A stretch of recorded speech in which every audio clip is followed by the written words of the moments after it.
If it's a day called today, we're talking guitars and life. Let's get into it. Well, hey guys, welcome back to the channel, man. This evening I have the delightful pleasure of sitting down with John, aka Smoke Eater Guitars. And we're going to just have a little bit of a conversation. Thought we'd invite you all to the party, man. So, hey, John, how's it going? Great, Ted. Great to be here. Yeah, man, it's great to have you. All right, brother. Well, tell us, man, how you got into guitar and this whole YouTube channel thing. I know that's take as much time as you want. I've been playing off and on for 20 years, really. And I at the time I got kind of serious about it, where I truly felt like I was learning something. Hmm. I It was 30 minutes to an hour away from the nearest tech, and I would have guitar issues because Hmm. there were budget guitars. Uh, so I figured out how to kind of fix them myself. And that turned into some buddies of mine that played, needed their guitars fixed, and ended up working with, making friends with, and working with a guitar tech at that big box store. Hmm. And he was awesome, awesome. His dad was a professional musician. His name's Alan, and he invited me to come up and just sit and help him out on the weekends whenever I had a chance to. So I learned a lot from him and just doing it myself. Ah, that's very cool. So Yeah. so you've been playing for a couple decades now. So do you have a playing context, or you play mostly at home, or you have a band and all that thing, or? No, I play for myself, my family, really. Yeah, yeah. I have a cousin that's in a band, Hmm. and he's invited me up to play. So he sent me a list of songs, and I'm learning those right now, and I look forward to doing that. Yeah. I work with a music studio, where they teach guitar lessons. Edgar, who is a great buddy of mine, he invites me up to help with the kids every once in a while. So I teach guitar, and they're starting to do band stuff now. So I'm excited about that. Go up there and start helping with that stuff. So it's exciting. Yeah, that's very cool. Yeah, my playing context is mostly uh what I call the joyful noise crowd. So I play at my church, I play at men's retreats, conferences, that kind of stuff.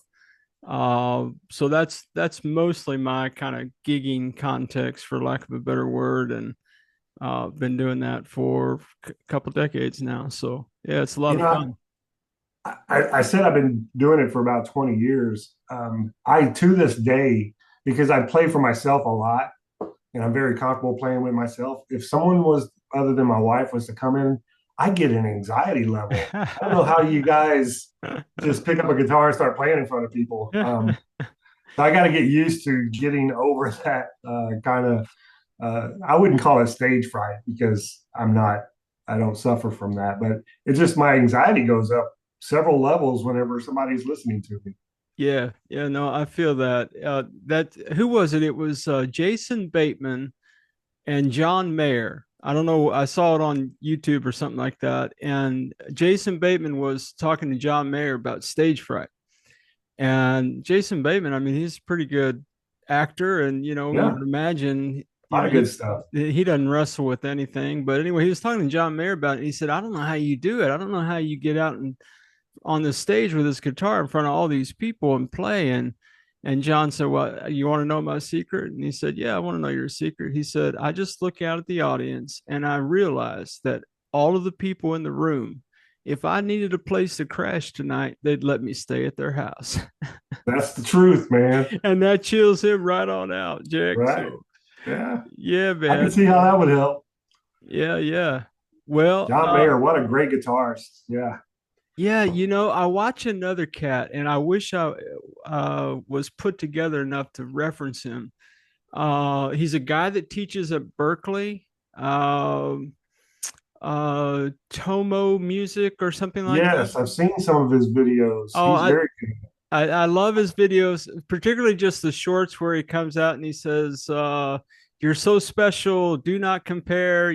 Don't be in a hurry. Don't rush." And just encouraging his students. And Right. Yeah. apparently, I found out the other day that that is John Mayer's guitar teacher from Berkeley. Oh, really? Yeah, Really? and if you watch his stuff and you listen to John play, you hear the influence pretty much. Yeah, man. So Yeah. I thought that was cool. Anyway, well, so now you've repaired guitars like professionally, right? Like people bring you stuff and they pay you to do it. You're like an I, actual luthier. You're not like me.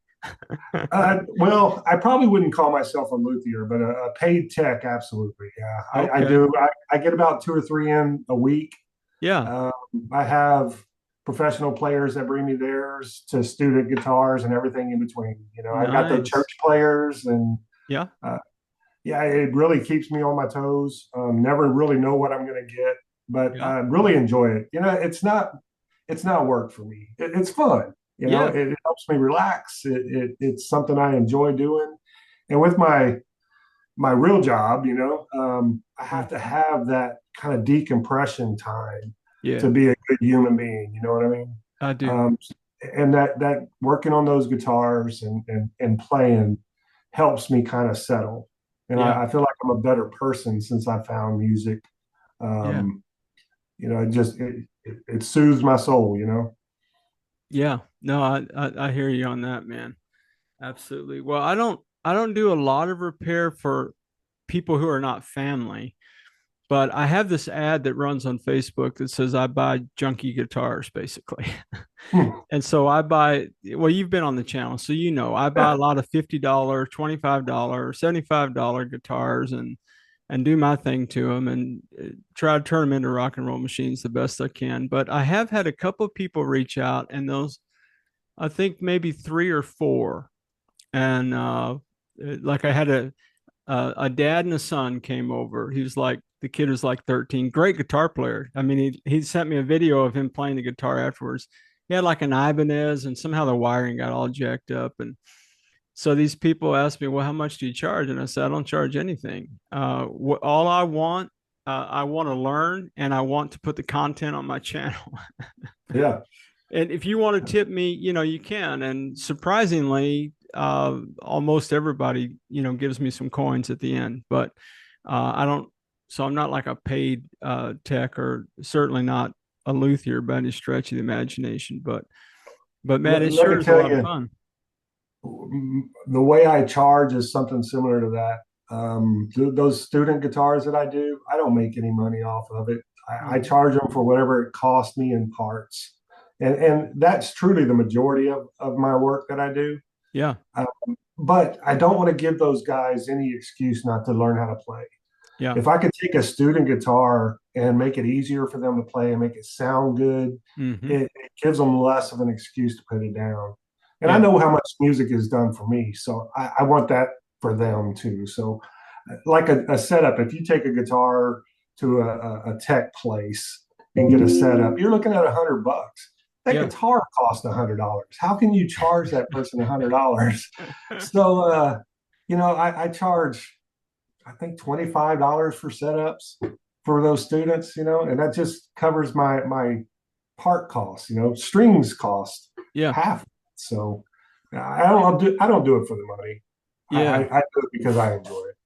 Well, what's the tagline for your channel? Let me see if I can get it straight. Saving the world one guitar at a time. Am I close? Saving rock and roll one guitar at a time. Saving rock and roll one Yeah. guitar at a time. And that's what I saw your channel. I think Brian over at Searching for Tone already knew you because I mentioned you one night in a live, and he goes, "Oh yeah, I know him." Of Yeah. course you do, Brian. Brian knows everybody. So Right. so when I've checked your channel out, I picked up that you do a lot with students, and man, I love blessing students. I've only had one. Oh, that's not true anymore. I guess I've had two.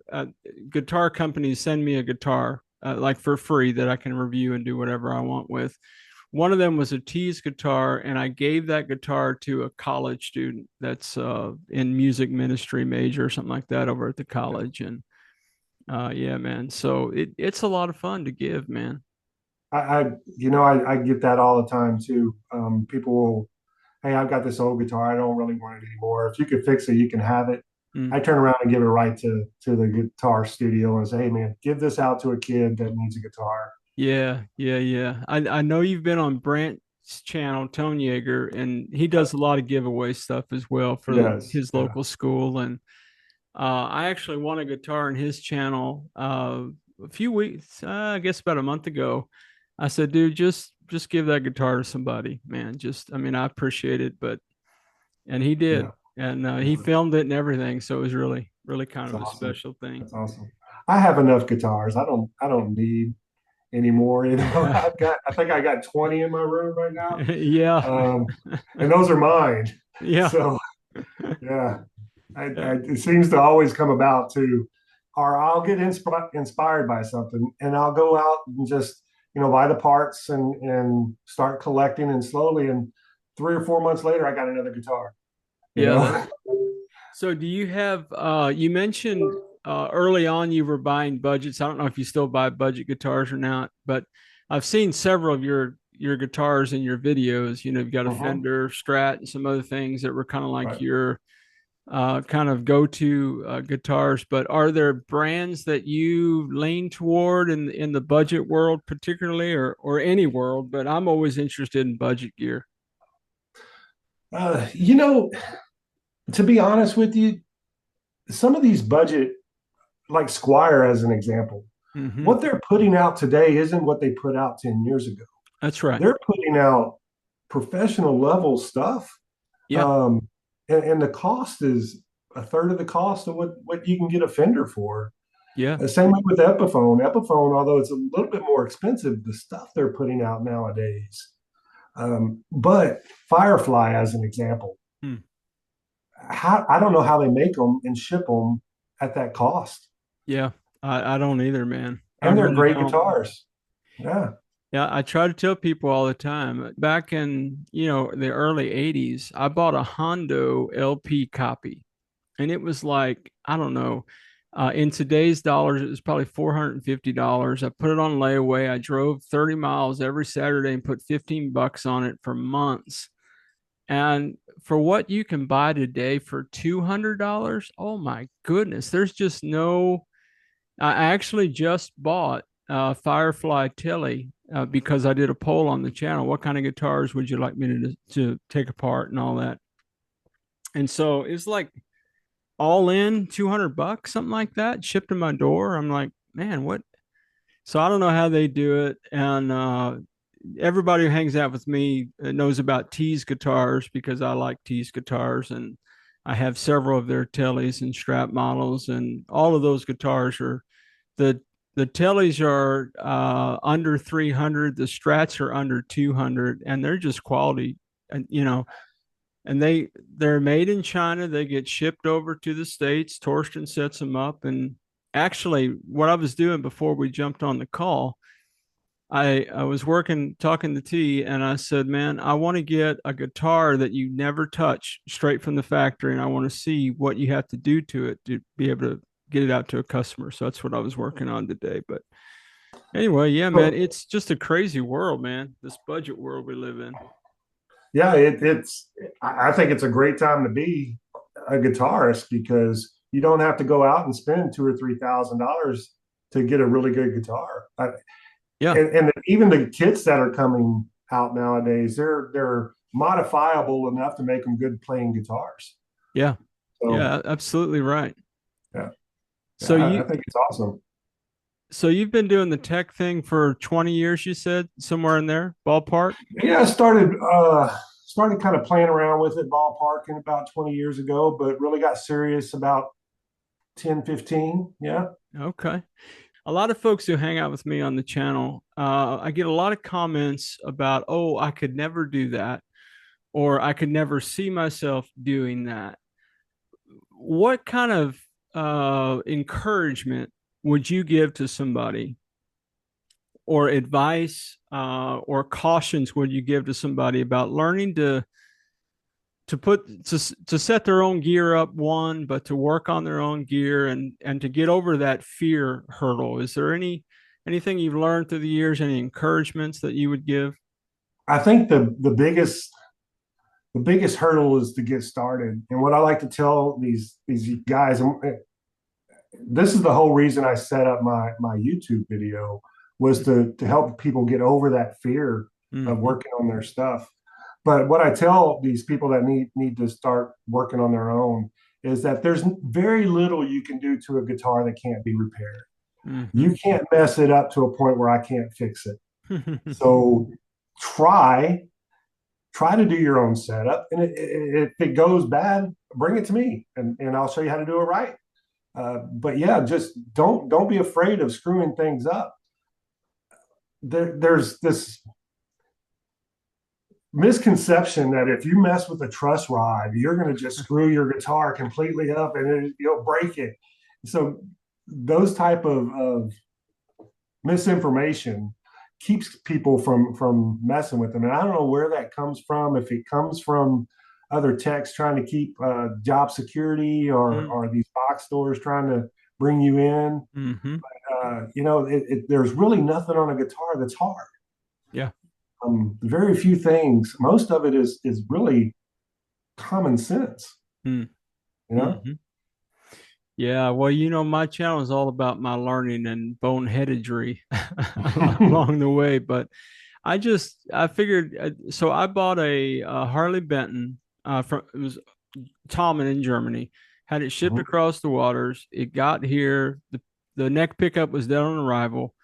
And this is back when I'd never taken a pick guard off of anything. I hadn't soldered anything. I had people for that. I had a tech around local, guy that used to work over at Paul Reed Smith, and I'd call him and I'd say, "Hey, I got a new Strat. Can you come by and pick it up and do your thing to it?" And he would, and he did that with anyway. So I got this Epiphone, and I didn't know how to fix it. And then while I was trying to work it out with Tom, and they ultimately did, they gave me all of my money back, even shipping, and just told me to keep the guitar after Wow. we had Yeah. talked for a while. So great customer service after a lot of emailing, but they did make it right. And so when I wasn't quite sure about that, I got a Squier Classic Vibe Tele, a 50s model, and the frets on it were just awful. Particularly the first fret, the string kept going up under it, and Yeah. I had never done any kind of fret work. So I had a friend across town, and he used to work for the box store, and he hung a shingle, and he was doing guitars, and I tried to work it out with him where I could take him the guitar and he could fix it. Well, that never panned out, and because that never panned out, I started watching, J Man and Two Bike Mike and Dave at Dave's World of Fun stuff, and Vic at Guitar Medic, Yeah. and I figured, okay, well, I'll just learn how to started buying tools and just kind of, bull in a china closet my way through that deal. And anyway, that's kind So of how I got my channel. I didn't set out to have a YouTube channel to tell anybody how to do anything. I was just documenting. In fact, this month it'll be 2 years later in November, where I posted that video about the Harley Benton. So so I'm a newbie, man. am I right when I tell you that there's nothing on a guitar you can't fix if you break it? Yeah, man, it's wood and screws, man. Yeah. Yeah. That's what Chris over at BCG 5150. I when Like my his work, by the way. He yo does some great work. Oh Yeah. man, excellent, and an excellent cat too, man. I refinned a Tele early on. We call it the Orange Crush, and I had to sand that down and refin it like 6 times. It was awful, John. It's like 25 videos of that mess, and his what he told me during that ordeal, I'll call it. He kept saying, "Ted, it's just wood. It's just a piece of wood, man. It's not just don't even think about it like it's a guitar. It's a piece of wood, and it's just wood and Yeah. screws." And now what J Man would say, he would say, "Now, uh, there's nothing you can do that somebody couldn't fix." So Right. I couldn't be like you and say, "Hey, there's nothing that you break that I can't fix," but I could say there's nothing you could break that somebody like John could fix, or a real tech. But yeah, I think just there's something about learning to set your own gear up.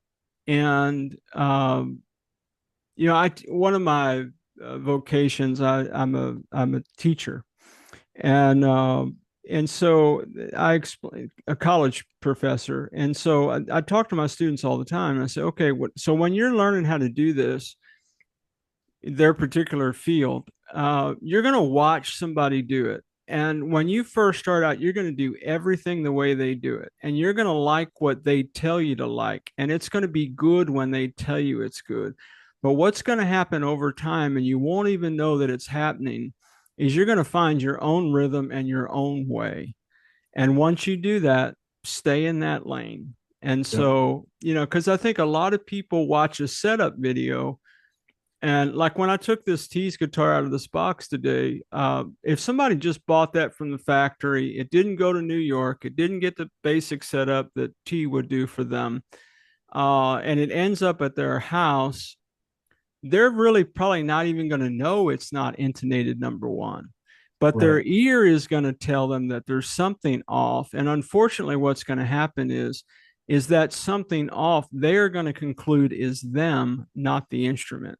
And Yep. I think that's where, we talk about filing nuts or whatever it is we're talking about, everything that affects tuning stability and all 100 different kind of things on a guitar. And maybe not 100, that's an exaggeration, but many things on a guitar. Uh, and you just don't know it's not correct. And that just makes you feel like, well, I'm just a bad guitar player. Well, if your action is at 3.25 at the 12th fret, yeah, you're not going to learn how to play guitar very well because you can't fret anything without, tripping your fingers up. So I think all those hurdles are things that people experience, but they don't know they're experiencing the hurdles in the moment. Right. And I think once we can identify those kinds of ideas, then we can get at, okay, well, what do I like? What is my style? What is my rhythm? Where do I want my string height? I say all the time, my action is a lot higher than probably anybody else's who hangs out with me because of just my playing style. I'm a thumper. Yep. I just don't play with finesse. I So can't get away with it. I in a couple of my videos I mentioned this, but I'm a firm believer that the key to a good setup isn't to focus on one thing or the other. It's a balancing act. And Mm-hmm.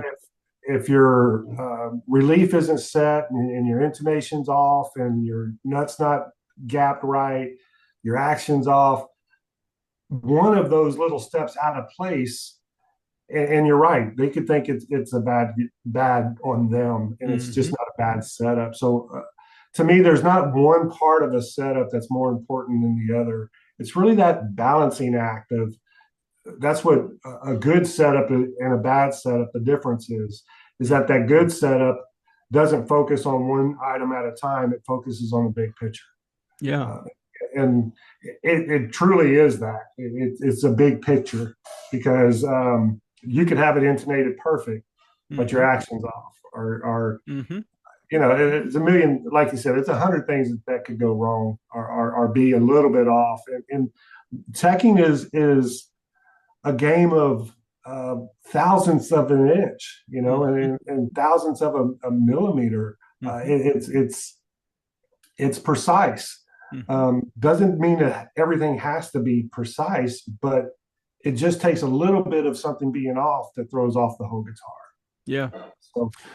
So getting back to why I started my channel, I too, although I'm a fire chief, I Mm-hmm. spent a lot of time in academics too. I taught at a fire academy. I taught at ACC, Mm-hmm. Austin Community College, in certification and degree programs. So whenever I decided to start a channel, my concept was from that aspect because I really enjoy being an instructor and a teacher. Mm-hmm. Um, and when I decided to go in and start this, it was really what don't I see on YouTube right now? Mm. Um, and what I didn't see is a lot of elementary type Mm-hmm. um, lessons on how to do each one of these things. Yeah. So that was kind of my niche. I Mm-hmm. wanted to teach from a first grade level of how a setup is going. Um, I just didn't see a whole lot of that. Yeah. Yeah. Well, and unfortunately, there's a lot of smoke and mirrors on the tubes.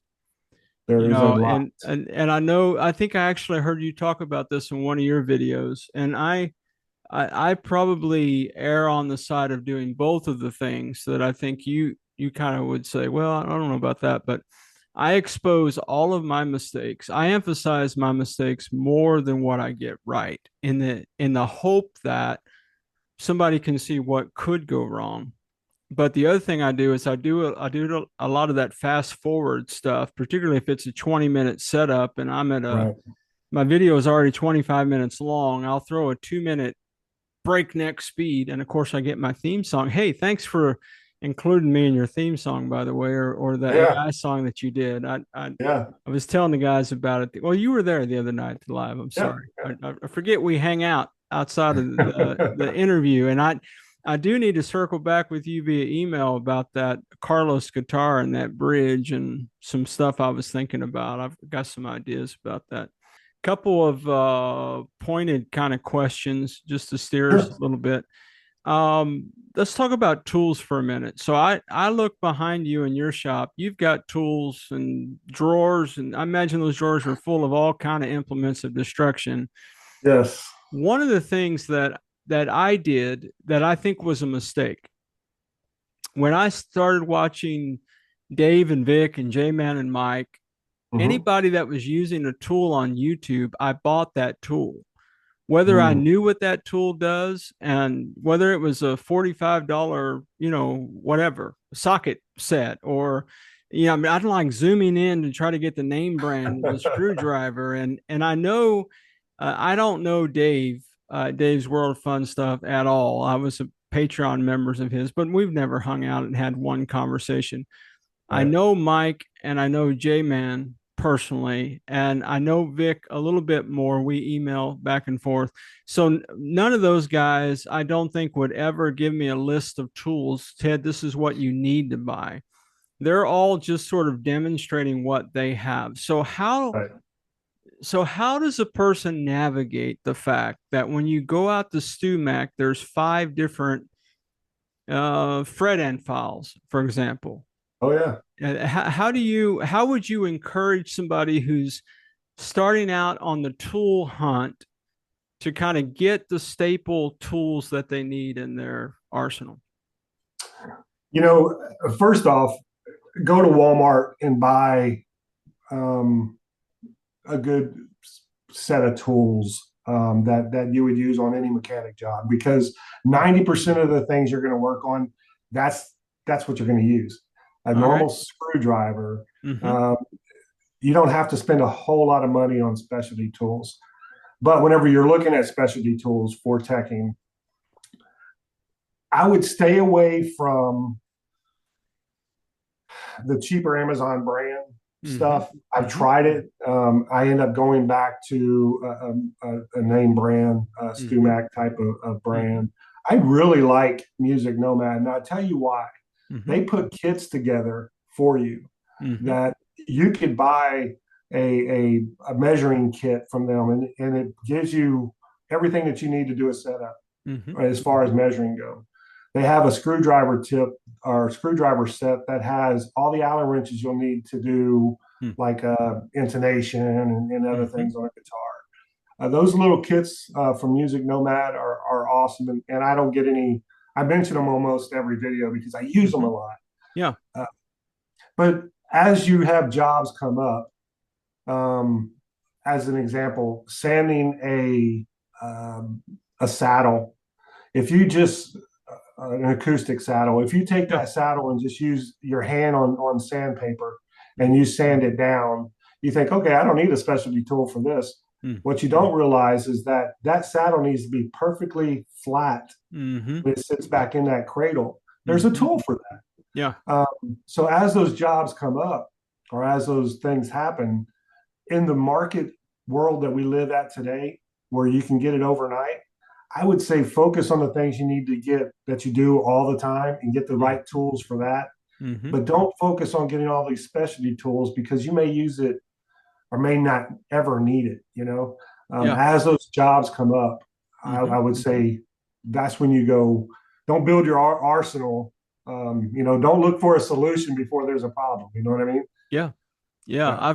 I've got a vid coming out this week about tools, and I'm upgrading some things. So I had like a very cheap Amazon straight notch straight edge, and Hmm. so I just bought the Music Nomad, like real thing. You know, the blue one that has the straight edge and then the two Oh sides, yeah. one for the gibbies and one for Finn, Yeah. and a couple other things like that. So I'm just we've been a budget channel, and it's not that I'm proudly cheap, cheap by necessity, but Yeah. I'm beginning to learn, and I like the perspective, the things that you're going to use the most. And one of the things I talk about in my video is that it makes sense for me to buy something that might cost a little bit more than the average guitar player might want to buy, because I don't know, I'm pushing 40 guitars to the shop in a couple of years. So Yeah. the frequency of use for me justifies that. If I'm just one guy, I got a couple guitars, I think that speaks to how much Yeah. money I want to lay out on that, man. But Yeah. So if you don't do a whole lot of, as an example, you don't do a whole lot of work on an acoustic guitar, you don't need to go buy a bridge, a bridge plate tool that helps you set that bridge perfectly right. mm-hmm. Do techs have them? Yeah. But I'm again, Ted, I want to reiterate, I am not a luthier. A Yep. luthier is a guy that can take raw wood and build a guitar. I'm not that guy. I can repair guitars very well. Yep. And most anything on a guitar I could fix, but I'm not a luthier. And don't want to claim to be. Would I like to be? Absolutely. I want to be a luthier one Yeah. day. Maybe when I retire, I'll go to school and be one. But yeah, Well, hey, there you go. this is going to be a very, this is not a gotcha question, okay, but it is kind of pointed in Okay. that you have all these top 5 videos on your Yep, channel, okay. I do. So I'm gonna try to do the Sammy Hagar thing. I'm not gonna ask you, Rolling Stones or Beatles or anything like that. But what I All am right. gonna ask you is, if you could go back in time and tell young John, the cat that was just getting started, either playing guitar or teching guitars, what counsel would you give the younger version of yourself? I think as a player, there is so much more to learn than what you can learn off of YouTube Mm, or by yourself. yeah. And to be a really good player, take a couple lessons. All right. Um, they're valuable. Mm, As a tech, man, that's a good question. Pay attention to detail, I mm-hmm. think is probably what my biggest advice would be. Pay attention to detail because the little things add up. Mm-hmm. Um, so yeah, All right. Well, that's good. Well, guys, you can check out John's videos at Smoke Eater Guitars. I'll drop a link in the description below. Go out and check John's stuff out. You'll love hanging out with John as much as I do, I'm sure. John, it's been a pleasure to hang out with you tonight, man. And anytime. I'm going to reach out to you via email about a couple of things, and maybe one of these days we'll connect here in Texas, man. Well, as always, wherever you are in your guitar journey, I pray it's a long, smooth, safe, joy-filled ride for you, Jack. Hey, rock on with your bad selves, everybody. Catch you down the road.